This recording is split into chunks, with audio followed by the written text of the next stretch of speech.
Hello guys, welcome back to my channel. तो भाई आज मैं लेके आ चुका हूँ फ्रेशर्स के लिए एक बहुत ही ज़्यादा इंपॉर्टेंट वीडियो। ठीक है, इस वीडियो के अंदर मैं आपको बताऊंगा कि भाई अगर आप फर्स्ट ईयर के स्टूडेंट्स हैं तो आपको क्या क्या चीज़ें नहीं करनी है अपने फर्स्ट ईयर में या फिर अपनी कॉलेज लाइफ में, और ऐसी चीज़ें भी बताऊंगा जो आपको करनी है भाई। ठीक है ना। और भाई इस वीडियो के अंदर ना मैं आपको बहुत सारी ऐसी चीज़ें बता रहा हूँ जो आपके लिए जानना बहुत ज़्यादा ज़रूरी है, और आप में से काफ़ी ज़्यादा बच्चों को वो बातें नहीं पता होंगी। ठीक है भाई, तो वीडियो को ध्यान से ज़रूर देखना। ठीक है, बीच बीच में बहुत ज़्यादा अच्छी अच्छी चीज़ें आपको मैं बताऊंगा जो आपके लिए जानना बहुत ज़्यादा ज़रूरी है। ठीक है, तो फिर चलो बिना कोई टाइम वेस्ट करे वीडियो को शुरू करते हैं। एंड भाई आगे बढ़ने से पहले अगर आप चाहते हो कि आपकी कॉलेज लाइफ से रिलेटेड या किसी भी चीज़ से रिलेटेड कोई भी इंपॉर्टेंट और इन्फॉर्मेटिव वीडियो आपसे मिस ना हो जाए तो भाई चैनल को सब्सक्राइब ज़रूर कर देना। जो भी अपडेट्स आते रहते हैं वो मैं आपको इस चैनल पे इन्फॉर्म करता रहता हूँ ताकि आपको कहीं और कुछ भी सर्च करने की ज़रूरत ना पड़े। तो भाई जो हमारा फर्स्ट पॉइंट है वो ये है कि भाई काफ़ी सारे बच्चे ना जो आपके फर्स्ट ईयर के सब्जेक्ट्स हैं ना उनको बहुत ज़्यादा लाइटली ले जाते हैं। ठीक है, एंड भाई जो फर्स्ट ईयर में आपके सब्जेक्ट्स होते हैं वो सबसे ईजी सब्जेक्ट्स होते हैं और सबसे स्कोरिंग सब्जेक्ट्स होते हैं। ठीक है ना, उसमें आप थोड़ी सी मेहनत करके भी अच्छे मार्क्स स्कोर कर सकते हो भाई। ठीक है, बट मैंने काफ़ी ज़्यादा देखा है कि फर्स्ट ईयर के अंदर बच्चे ना बिल्कुल भी सीरियस नहीं होते हैं। ठीक है, उन्हें बाद में वीकेंड से अकल आती है कि भाई हमें अगर हम फर्स्ट ईयर में अच्छे मार्क्स स्कोर कर लेते तो हमारी सीजीपीए जो है अच्छी बन जाती। ठीक है ना। एंड भाई एक बात तो मैं आपको लिख के ज़रूर दे सकता हूँ कि अगर आपने फर्स्ट ईयर में अच्छे मार्क्स स्कोर नहीं करे ना, फिर आप बाद में जाके सोचोगे कि भाई फर्स्ट ईयर में तो यार कितने आसान सब्जेक्ट्स थे, अगर मैं वहाँ पे मार्क्स स्कोर कर लेता तो कितना अच्छा रहता। ठीक है, क्योंकि सेकंड और थर्ड ईयर में भाई आपके जो सब्जेक्ट्स हैं ना, कोर ब्रांचेस के सब्जेक्ट्स आ जाएंगे, वो काफ़ी ज़्यादा मुश्किल है as compare to first year के सब्जेक्ट्स। ठीक है ना। एंड भाई जैसे आप आगे सेकंड ईयर थर्ड ईयर में आते हो तो भाई आपका प्लेसमेंट का प्रेशर भी आपके ऊपर आ रहा होता है। ठीक है, फिर साथ में आपको कोडिंग भी करनी होती है और बाकी अपनी प्लेसमेंट की प्रिपरेशन भी करनी होती है। ठीक है, तो तब आपके पास बिल्कुल भी टाइम नहीं रहता है कि आप अपनी सीजीपीए को अगर ख़राब है तो अच्छी कर लो। ठीक है ना, क्योंकि भाई तब अगर आप सीजीपीए को अच्छी करने बैठोगे तो भाई आप कोडिंग या प्लेसमेंट की तैयारी कब करोगे। ठीक है ना, इसलिए ये एडवाइजेबल होता है कि भाई आप फर्स्ट ईयर से ही अपनी सीजीपीए को मेंटेन करके चलो, क्योंकि बाद में सेकंड और थर्ड ईयर में अगर आपके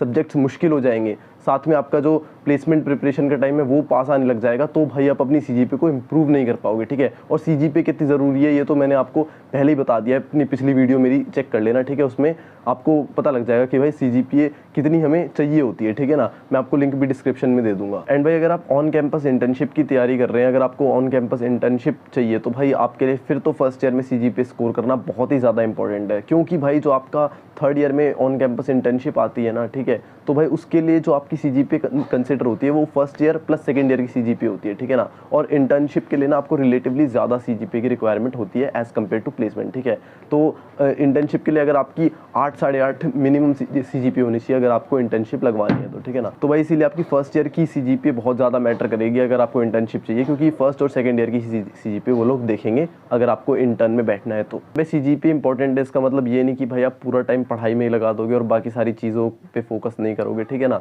मैं काफ़ी सारे बच्चों का फिर ये भी डाउट आता है कि भैया हमें कोडिंग भी करनी है और साथ में हमें सीजीपीए भी स्कोर करनी है, और हमें जैसे फर्स्ट ईयर में सब बोलते हैं कि भाई अपने कॉलेज लाइफ को एक्सप्लोर करो क्योंकि बाद में आपको टाइम नहीं मिलने वाला है, नई नई चीज़ें ट्राई करो, तो इतनी सारी चीज़ें हम साथ में कैसे करें, तो वो भी मैं आपको भी बता देता हूँ। ठीक है ना, तो भाई अच्छी सीजीपीए स्कोर करने के लिए ये ज़रूरी नहीं है कि आपको पूरा टाइम ही पढ़ना पड़े। ठीक है ना, क्योंकि भाई ये पॉइंट नंबर 2 भी इसको आप कह सकते हो कि भाई आपको अपने फर्स्ट ईयर को भाई एक्सप्लोर करना है। ठीक है ना, जो भी आप चीज़ें करना चाहते हो वो आपको अपने फर्स्ट ईयर में करनी है। ठीक है, जैसे आप कोई भी स्पोर्ट्स ज्वाइन करना चाहते हो आपको वो ज्वाइन करना है। ठीक है, साथ में जो भी इंजॉय करना चाहते हो, अपनी कॉलेज लाइफ को एक्सप्लोर करना चाहते हो, वो सब आपको फर्स्ट ईयर में ही आपको ज़्यादातर करना है। ठीक है ना, क्योंकि बाद में जैसा कि मैंने आपको बताया थोड़े सब्जेक्ट्स हल्के से मुश्किल हो जाते हैं और अपना प्लेसमेंट की तैयारी करनी होती है आपको, तो फिर आप जितना फर्स्ट ईयर में ये सब चीज़ें कर लोगे ना तो उतना ही आपके लिए ज़्यादा सही रहेगा भाई। एंड भाई अपने फर्स्ट ईयर में आप नए नए करियर पाथ्स भी एक्सप्लोर कर सकते हो कि कुछ बच्चों को सिर्फ टेक में जाना होता है, कुछ बच्चों को नॉन टेक में जाना होता है, इन सबको आप एक्सप्लोर कर सकते हो। अभी आपके पास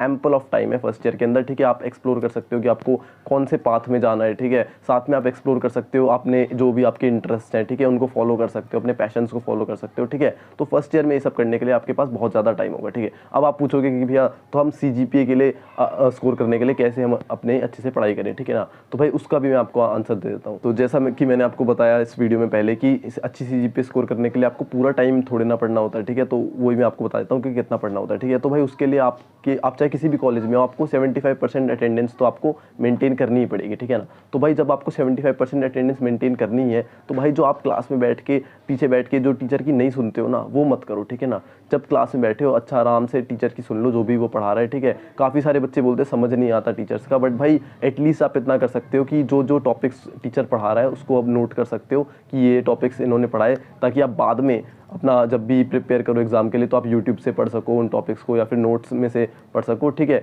बट 99% ना यार ये बात होती है कि ना टीचर का समझ आ ही जाता है, बट स्टूडेंट्स होते हैं जो सुनते ही नहीं है टीचर्स की, ठीक है।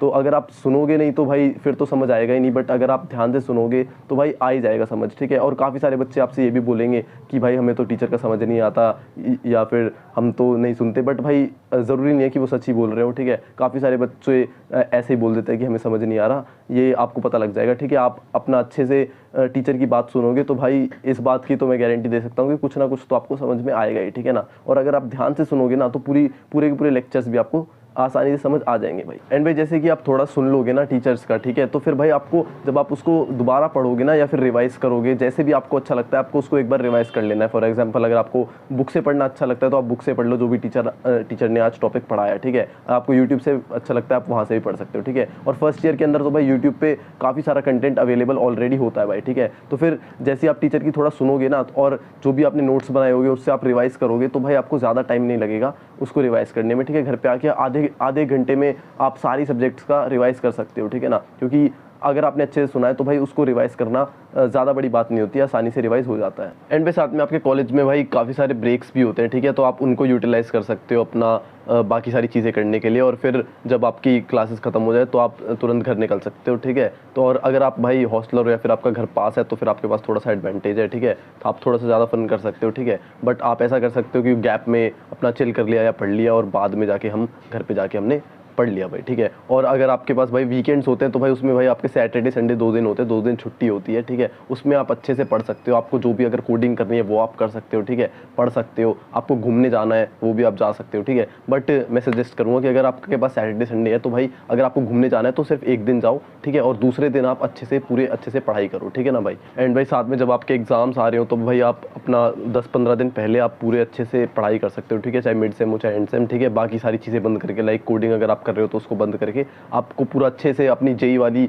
जो मोड है आपको उसको ऑन कर लेना है, ठीक है, जब आपके एग्जाम्स आ रहे हो, ठीक है। इस तरह आप भाई अपनी सारी चीज़ें मैनेज कर पाओगे, अपनी कोडिंग मैनेज कर पाओगे, साथ में अपनी जो एक्स्ट्रा करिकुलर एक्टिविटीज़ करनी है वो मैनेज कर पाओगे, साथ में अपनी सीजीपीए को भी आप अच्छा कर सकते हो भाई। एंड भाई जो नेक्स्ट पॉइंट्स हैं वो ये है कि भाई आपको सोसाइटीज़ ज्वाइन ज़रूर करनी चाहिए, ठीक है। आपको जो भी आपका इंटरेस्ट है, ठीक है, जिस भी चीज़ में आपका इंटरेस्ट है उसके लिए कोई ना कोई सोसाइटी ज़रूर होगी। आपका डांस में इंटरेस्ट है तो उसके लिए सोसाइटी होती है कॉलेज में, या फिर किसी भी चीज़ में इंटरेस्ट है तो सोसाइटी ज़रूर होती है कॉलेज में, ठीक है। तो मैं आपको सजेस्ट करूँगा कि भाई ज्वाइन ज़रूर करना, ठीक है। अब काफ़ी सारे बच्चे ये करते हैं कि भाई सोचते हैं कि भाई हमें तो टेक प्लेसमेंट चाहिए तो भाई हम ना वो टेक वाली सोसाइटी ज्वाइन कर लेंगे, इससे हमें बहुत ज़्यादा फायदा हो जाएगा। तो भाई ऐसा कुछ भी नहीं है, ठीक है। आप सोचते हो, आपके कुछ सीनियर्स भी ऐसे होते हैं जो बोलते हैं कि भाई ये सोसाइटी ज्वाइन कर लो और इससे क्या नाम है बहुत फ़ायदा होगा आपके रेज्यूम में। तो भाई ऐसा कुछ भी नहीं है, आपका सोसाइटी से आपकी टेक प्लेसमेंट्स में कोई भी इम्पैक्ट नहीं पड़ता है, ठीक है ना। तो भाई जो भी आपको अच्छी चीज़ें लगती हैं उनकी आप सोसाइटी ज्वाइन करो, रैदर ये सोचने की कि भाई अपना जो टेक सोसाइटी है वो ज्वाइन करूंगा मैं, ठीक है। ऐसा सब से कोई फ़र्क नहीं पड़ने वाला है, ठीक है। एंड भाई साथ में ना आपको अपने सीनियर से थोड़ा अच्छे इंटरेक्शंस मेंटेन करके रखने हैं, क्योंकि भाई आपको कॉलेज के अंदर कुछ भी जानना है ना, ठीक है, तो आपका आंसर वो सीनियर आराम से कर पाएंगे, ठीक है ना। और भाई अगर आप किसी प्रोफेसर से पूछने जाओगे ना वो बात, तो भाई 99% ऐसा ही होता है, या तो प्रोफेसर्स बताना नहीं चाहते क्योंकि उनको टाइम वेस्ट लगता है ये सब, ठीक है, और या फिर उन्हें खुद को नहीं पता होता, ठीक है, क्योंकि आप फर्स्ट ईयर में हो। तो फिर भाई आपके जो मोस्टली प्रोफेसर्स होंगे ना वो खुद पीएचडी स्टूडेंट्स होंगे जो अभी अभी कॉलेज में आए हैं, ठीक है। तो इसलिए जो आपके अगर आपको कुछ भी जानना है कॉलेज में, कुछ भी किसी भी चीज़ से रिलेटेड, आप कुछ भी ले लो अपना प्लेसमेंट से रिलेटेड या फिर और भी किसी चीज़ से रिलेटेड, तो भाई वो आपको सिर्फ और सिर्फ सीनियर्स बता पाएंगे, ठीक है। प्रोफेसर्स उतना ज़्यादा आपको नहीं बता पाएंगे भाई। आप भाई अपने सीनियर से पूछ सकते हो किसी भी टीचर के बारे में कि भाई ये टीचर कैसे पढ़ाता है और कैसे मार्किंग स्कीम है इसकी, कैसे मार्क्स देता है, ठीक है। और वो आपको स्ट्रैटेजीज भी बता देंगे कि कैसे कैसे पढ़ना होता है और स्पेशली कहाँ से पढ़ना है, ठीक है, ये सब्जेक्ट उन्होंने कहाँ से पढ़ा था। और साथ में पेपर्स का जुगाड़ हो जाए सीनियर से तो वो भी बहुत अच्छी बात है, ठीक है, वो आपको कर लेना है भाई।